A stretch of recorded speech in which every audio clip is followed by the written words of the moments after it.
Hello, it's me, CircleToonsHD, the guy that's known worldwide for playing every single video game and not only beating each one, but 100%ing all of them. And to be honest, I've been thinking a lot about the combat in video games. I mean, we all love beating the souls out of things so much, they made a goddamn genre out of it, so it's clearly integral to our happiness, so who am I to judge?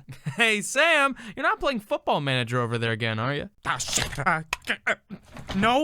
No way, sir. What's our rule here, Sam? You know it. No dweebs. Atta buddy. No matter what your taste, you're more than likely gonna find some sort of bloodshed in the games you play, and I think I've finally figured out what makes the best video game combat. Now, I know video game combat is pretty damn vague. I'm aware of that, so today I'd like to break down what I believe to be the magic formula that makes perfect video game action, and the few games that I think came pretty close to nailing it. Okay, boys, get your pots and your pans, cause we're making gamer battle soup! And all it takes is 5 ingredients. The first ingredient being... Oh boy, give me some. Can I try a bite? What? It's not even ready yet. Can someone get this guy off my set? Where is security?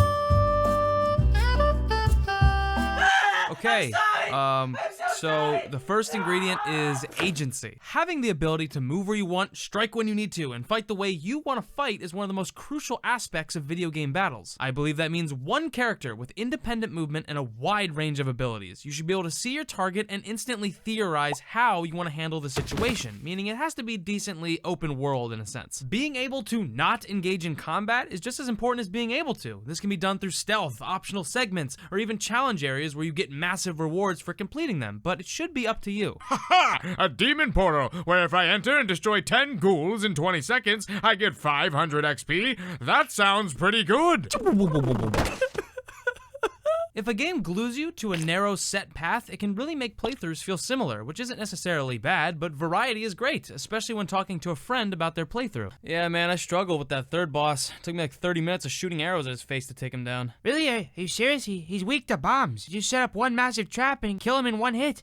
What? As fun as turn-based games can be, I think those games are more like resource management-filled chess battles, and I'm personally talking about games with more simulated combat. Most turn-based games can be played with a paper and pen, but if you physically want to play an action combat game, you'd have to do it a bit differently. Hey big bro, I don't think I want to play Batman with you anymore, and why do I have to be labeled goon number 27?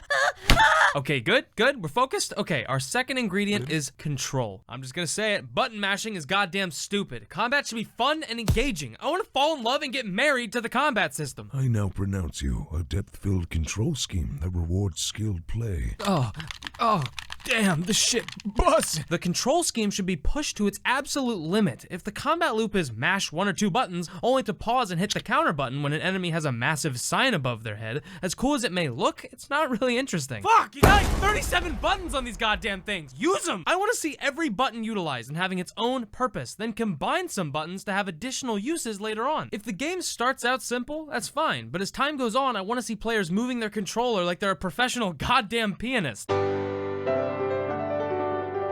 Weirdly enough, the actual camera placement can greatly impact what the control scheme can do, from movement options to combat. Rolling, blocking, and cover systems, for instance, some of the best features you can implement in an action game. You'll find most of the best versions of these in third-person games. First-person games will often add sliding, dashing, hovering, because it can be really disorienting to add additional animations that break that FPS flow. Let's take a look at Halo 4's dash and Halo 5's ground slam. Coming out of first person for a few seconds only to re-enter it again is super awkward and makes the flow of combat clunky and weird. Unless you're Doom, which has mastered FPS movement and gameplay, a game being first person can be a huge handicap when it comes to combat, especially if it's melee oriented. And that's coming from like the biggest stan of FPS games, alright? I shill for Halo 3 like every 9 milliseconds. When the camera is third person, the game can create way more scenarios for you to be the badass. Rotating 180 degrees to perfectly slap that backstabber you saw coming behind you? Or how about dodging 3 wolves at the same time because you see them coming from all angles? Taking damage from behind in first person feels more like a betrayal of your senses, or just, whoops, guess I took damage. First person games will add that like radial danger indicator thing, or loud as hell music to let you know something is behind you. Finally, lunch break. Oh fuck, are you kidding me? I said no pickle. Show yourself!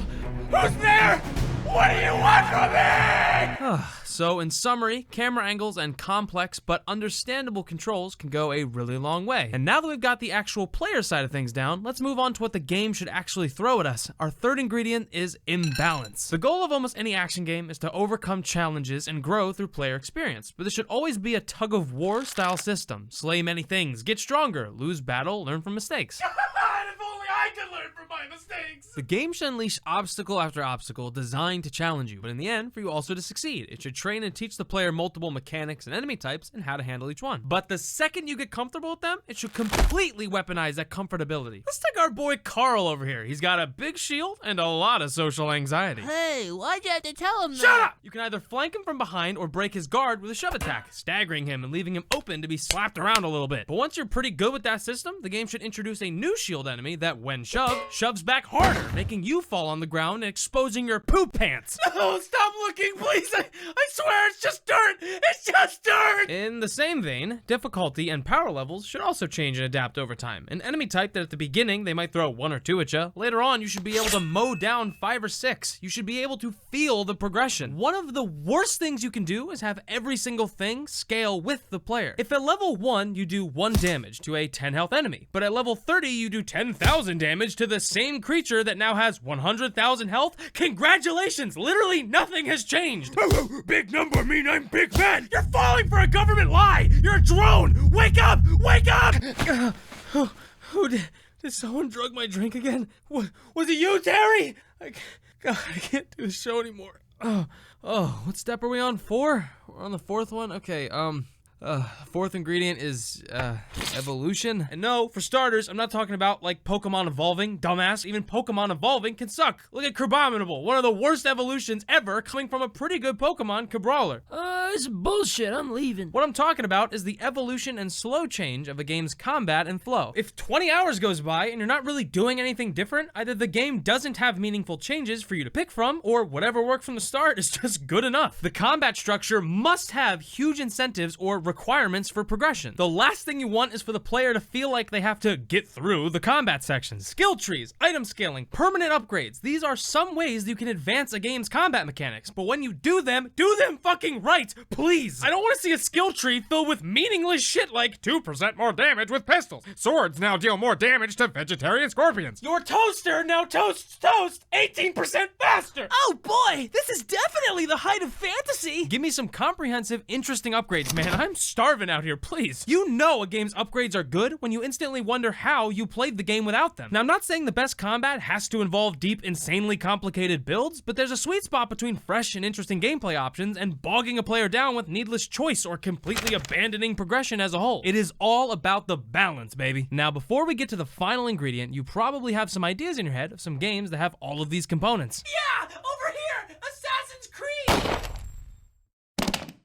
Your first thought might be, wouldn't fighting games obviously have the best combat? And that's a tricky one because clearly games like Tekken, Smash, For Honor have really varied, interesting fighting mechanics and anyone can play them for hours. But one of the main points I'm trying to make, and as crazy as it seems, it's that I think combat in games transcend the actual fighting aspect. It's the risk management, the one versus the world factor, it's the quest and the reward. There's so much more that goes into immersive action combat than the actual battles themselves. Does that make sense, or am I just stupid? Anyway, that finally brings me to the final ingredient, and without this, the others fall apart completely. So the final thing we have to add is clarity. Basically, just understanding what the fuck is even going on here. One of the worst things a game can do, and it might be my only critique with Doom, is when a game slowly, beautifully hypes up a boss or enemy just to have some Hey, here's this guy's exact weaknesses and stuff. some pop-up appear telling you exactly how to beat the enemy or what to do. It completely takes away your involvement as a player and moves to a game of you reading a fucking manual on how to build a goddamn IKEA chair. Abilities, enemies, traveling, inventory systems. A game should be able to convey its own systems through the gameplay. Returnal does an excellent job with its color-coded item and projectile system, where you can be making 1,000 choices in a second, yet it comes so naturally. Short tutorials are one thing, but when the gameplay often takes a backseat to the literal tutorials about the gameplay, your game is backwards. We've all been there. We've taken a long break from a game, maybe a month or two, and when we hop back into a non-intuitive combat-filled game, it's like learning a fucking language again. In addition to this, a game should be able to convey weakness and strength through cause and effect. Show me me that dude doesn't like water. Show me how my sword ricochets off the arms of the dragon but slices through the tail like hot butter. I'm a functioning man with a functioning brain. Let me figure things out. This is a goddamn video game. It's meant to be played. With all of these ingredients combined, understanding agency, control, imbalance, evolution, and finally clarity, one thing brings all of these aspects together, and it's their mutual love for discovery and imagination. A good combat system will act almost like a puzzle, asking of you answer after answer, be that correct button presses, stat management, timing, reflex, knowledge of your surroundings, and if you successfully solve that puzzle, your reward is involvement in a fantastic world. Hey, get on with it! We got shit to do! Man, shut up! We gave you free tickets! The hell are you complaining about, man? Well, I mean, anyway, our gamer soup is done, so let's just see what game we made, I guess.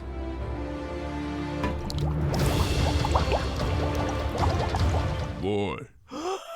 Interesting combat scenarios with varied enemies, all with different weaknesses and balance. Some of, if not the best feeling controls I've ever seen in a combat-centric game, where every button matters and the literal controller scheme evolves with the player. Difficulty ranges from pretty easy to skill trees, items, and combat upgrades that wildly impact actual gameplay. Fluid but weighty animations that blend seamlessly together, accompanied by incredible sound design. God, it's so good! I could literally go on and on about how God of War ticks all 5 boxes that I previously mentioned, but is it perfect? And the truth is, no game's combat is perfect. Some may come closer than others, but it's honestly up to you to find what you like. But I fully believe using these 5 criteria can really help you narrow it down, and you might even play some games you never thought you would before. If you want to play some games with incredible combat that I fully recommend, there you go. Enjoy, go have fun. But if I can leave you with one thing today, it's that games that require you to hit the counter button 1,000,000 times over are fucking stupid. Fuck you all!